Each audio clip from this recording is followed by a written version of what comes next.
Hello and welcome to Coffee with Carey. Thank you for stopping by today. I'm Carey, if you're new here, matchmaker, dating coach, and have this channel. So it's a breakup episode. It happens to all of us.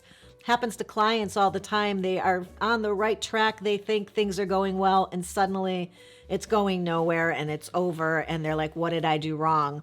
And I said, probably nothing, but let's talk about it, right? See if we can figure out something we can learn as we move forward. And typically that helps, but you have to go through a process. So let's talk about that process. Let's talk about what you can do to get to the other side and through that more quickly. Hope that's interesting. If it is, stick around because that's what's on the agenda. So for a breakup, there is a timeline, and contrary to what it might feel like when you're going through that, the timeline is not forever.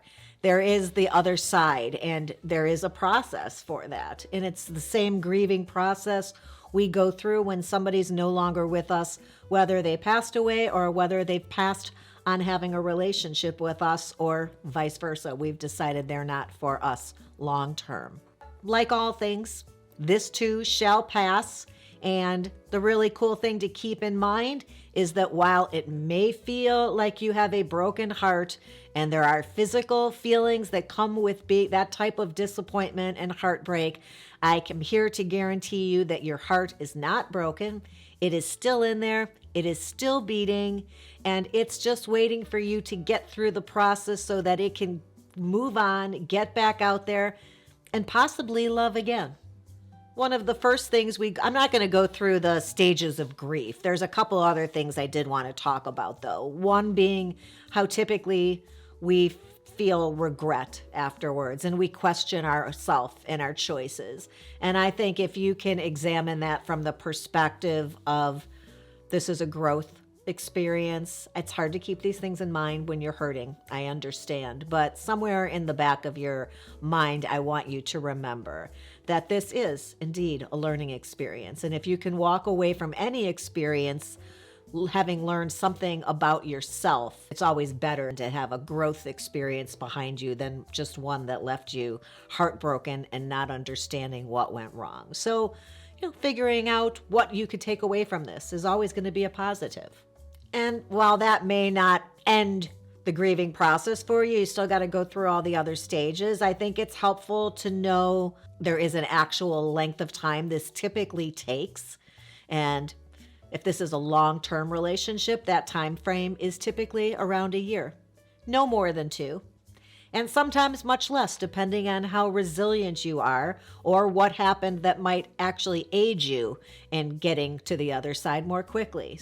Keep that in mind, but I am going to share with you some tips I found from a British study that I read about. And let's talk about some ways that you can perhaps speed that up and maybe hack the system by getting to the other side more quickly by doing these things. I have a list of, 4 things. One is something I've mentioned to people in the comments sections before. You may have seen it or not. I don't know if you read the comments, but every feeling we have, it's just a feeling and it's temporary. Like I said, nothing lasts forever. Your heart will go on.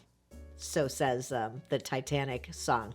But that's true. And if you can recognize that life is a bunch of stages and that there is no permanence in any feeling of depression, despair, sadness, fear, anxiety, those are all feelings that come and they go.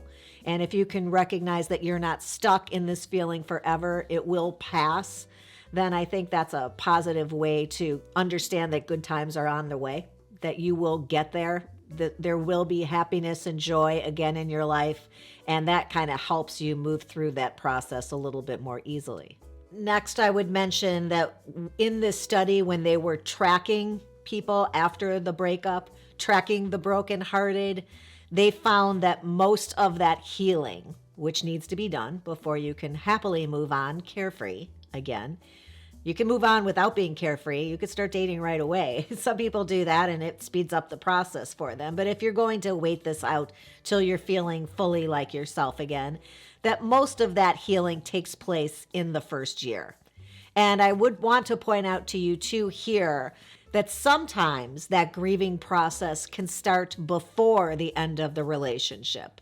Take a divorce, for example. There could be a year or two where people are aware that this isn't working out, or that they want to leave, or that the end is imminent. And the grieving process can start earlier in the relationship prior to the divorce or the breakup. So keep that in mind too when you're thinking about this timetable. It's not necessarily the breakup date or the day you stand in front of a judge in court and say, I do want to live a separate life from this person. You might have been grieving for quite some time previously, and maybe even just knowing that can help you to move on a little bit more quickly. So when they're tracking the brokenhearted, the psychological healing takes place in the first year. If you want to hold on to the emotions longer and torture yourself and listen to love songs and look through pictures, you can make it emotionally go on longer if you wish. But a year is really, you should be well on your way to starting afresh if you really want to. Number 3 is a related point, and it is that stress levels after a breakup are typically rather high, but stress before a breakup is the highest.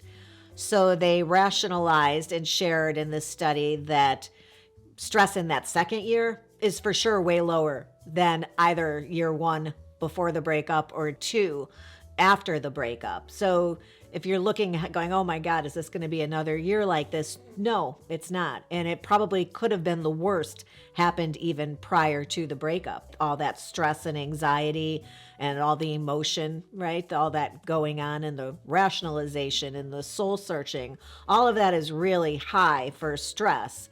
And just know that that's second year for sure is going to be a much lower stress level, much less anxiety than even prior to the breakup. So that's what that path typically looks like.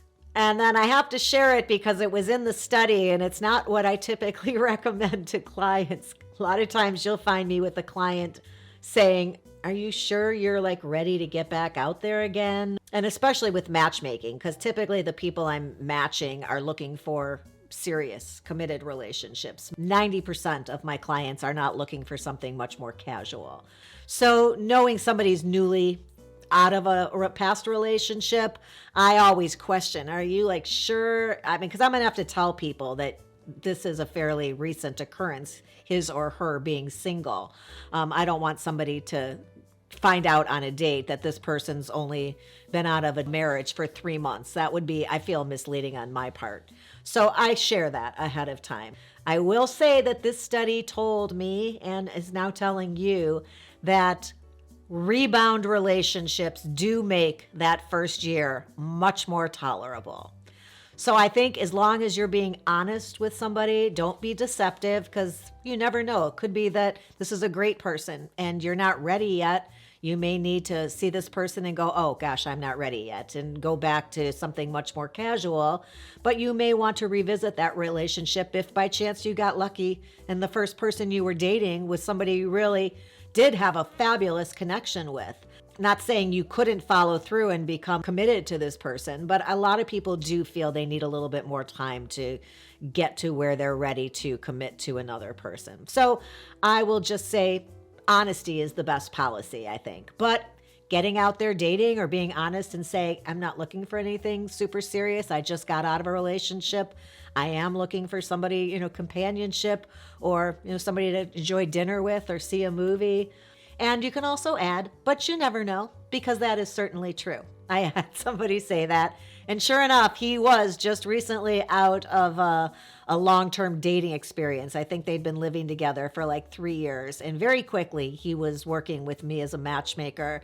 And he said that I'm probably looking for, somebody to travel with or, have dinner. Travel buddy, really. And he fell in love, and he was married like 6 months later. So you never know. But companionship in that year, rather than sitting at home and, again, listening to your song playing over and over on a loop on the cassette player, by dating myself there, is probably going to make that year go by more quickly and not so torturously. So those are a couple of things to keep in mind after a breakup or a divorce that would hopefully lead you to think more positively and towards the other side. Look towards year 2. Know that this isn't going to last forever and that good things are coming your way. You've just got to muddle on through till you get there. I hope you found that helpful. If you did, you can listen to my mom. She says a thumbs up would be super swell. So do that and then hit the subscribe button. The ring bell would let you know every time a new episode goes live. And I will look forward to seeing you again very soon. Thanks for being here today. Have a good one.